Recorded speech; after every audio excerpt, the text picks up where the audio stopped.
Jacques Weber, nous vous recevons à la Galerne pour présenter le livre Cyrano, ma vie dans la sienne, paru chez Stock. Alors, on ne se sépare pas facilement de Cyrano, un personnage contradictoire, surtout après l'avoir joué et mis en scène tant de fois au théâtre.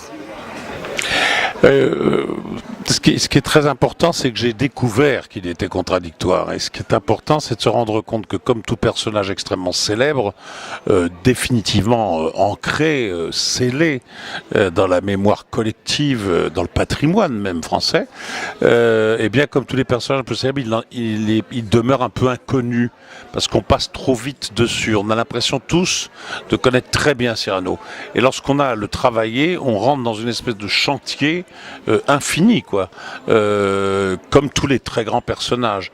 Et en effet, oui, c'est un personnage qui apparaît comme contradictoire. Le héros qui nous embarque le plus, auquel les enfants d'abord, mais après les hommes, et Dieu sait si j'en ai eu des témoignages, des gens très importants, des grands politiques, des grands philosophes, des grands scientifiques, l'homme de la rue, le poissonnier, le boucher, tout le monde, presque tout le monde se réfère à Cyrano. Et bien ce personnage, derrière la carapace, le costume de l'héroïsme, il y a quelqu'un qui finalement nous ressemble étrangement dans sa lâcheté, dans sa fragilité, dans sa complexité entre ce qu'il est réellement et ce qu'il veut paraître. Voilà. Alors dans le livre, vous écrivez des souvenirs d'enfance, d'adolescence, des souvenirs de théâtre aussi, de merveilleuses sensations, des émotions vécues sur scène ou au cinéma. Alors justement, quelle différence faites-vous entre théâtre et cinéma ? C'est Jouvet qui disait « au théâtre on joue, au cinéma on a joué ». Je crois qu'il a dit tellement de choses.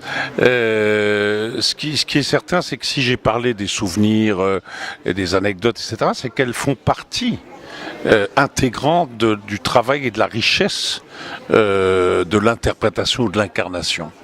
On travaille à partir de ces souvenirs, hein, et finalement, les philosophes le disent beaucoup mieux que moi, la vie n'est-elle pas finalement qu'une usine à concepts, enfin c'est tout, hein, finalement on invente des concepts et finalement on invente de la mémoire, et puis c'est tout, on n'a que de la mémoire au bout du compte. Alors, je crois que ce qui se passe, c'est que qu'est-ce que le théâtre, à mes yeux, n'a pas de plus fort, mais en tout cas c'est celui que je préfère. C'est que tout simplement c'est un risque pris en direct, et c'est un partage en direct, et c'est une convivialité en direct. C'est pas une convivialité silencieuse, c'est une convivialité capillarisée, immédiate, en chair et en os. Le cinéma, on a joué. Alors il y a convivialité avec l'équipe, il y a transcendance avec l'équipe, avec le matériel, avec le metteur en scène, mais vous n'avez absolument pas...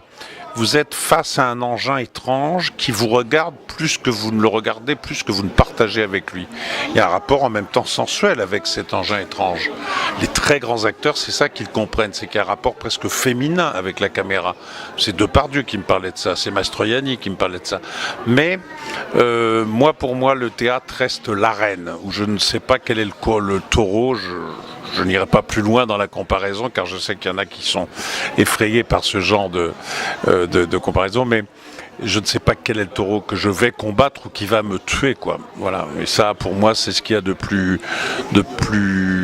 beau, c'est ce qui me fait vivre, en tout cas. Est-ce vrai, en tout cas, que c'est au bout de la 50e représentation que l'on peut bien jouer un rôle ?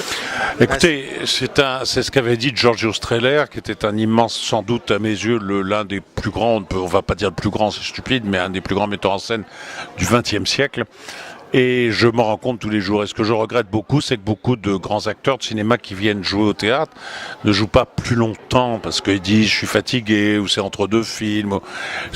On ne peut parler de théâtre, on ne peut parler que de l'art de la comédie que lorsqu'on a fait les grandes longueurs.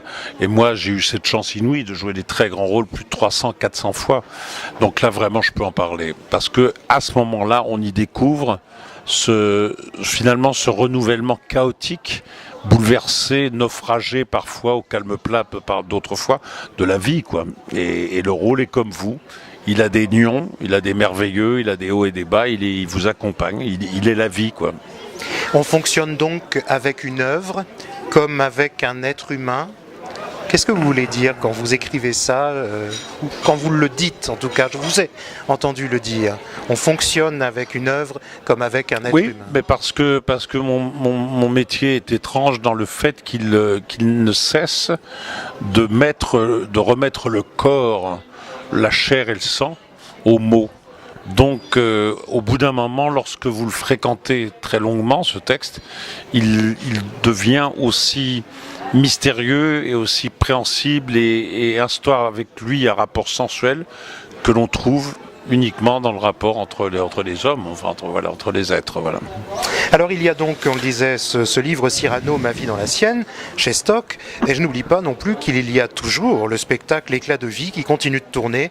Un spectacle, dites-vous, arrivé maintenant à maturité. De quoi est-il fait ? Alors, c'est un spectacle qui mélange de façon sans aucune velléité pédagogique ou thématique. C'est un spectacle où je me suis amusé à coller de façon absolument pulsionnelle et passionnée des coups de foudre que j'avais pour des moments de littérature dramatique, poésie tout court, articles de journaux, tout ce qui concerne le langage.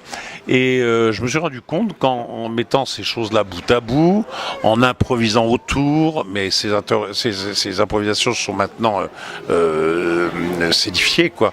Eh bien, je me suis rendu compte que finalement ça racontait une vie et ça passe de l'enfance, de l'adolescence, des premiers amours, des premiers émois, de l'émoi romantique, de l'émoi de 20 ans, à ça va jusqu'à ce que certains, les optimistes, appellent le temps de la méditation et les pessimistes le temps du naufrage, quoi. Voilà, troisième âge. Voilà. Pour finir, Jacques Weber, quelles sont vos lectures et quelles sont vos lectures et y a-t-il un ou deux livres que vous souhaiteriez mettre en avant pour les personnes qui nous écoutent ? Alors en ce moment, je ne saurais trop recommander ce bouquin merveilleux qui est édité chez Gallimard, je crois, et qui est de Tesson, qui s'appelle Forêt de Sibérie, que je suis en train que je trouve absolument magique. On est là-bas, on a froid avec lui, on est copieusement là-bas, et puis bon, je n'arrête pas de relire sans cesse la correspondance mais ça fait des années que je le fais, et je ne peux pas m'empêcher de le redire, la correspondance de Flaubert. Beaucoup de gens connaissent bien évidemment les romans géniaux de Flaubert qui vont énormément peser sur la littérature contemporaine, mais sa correspondance à côté est gourmande, explosive, libérée, sensuelle, extravagante, excessive.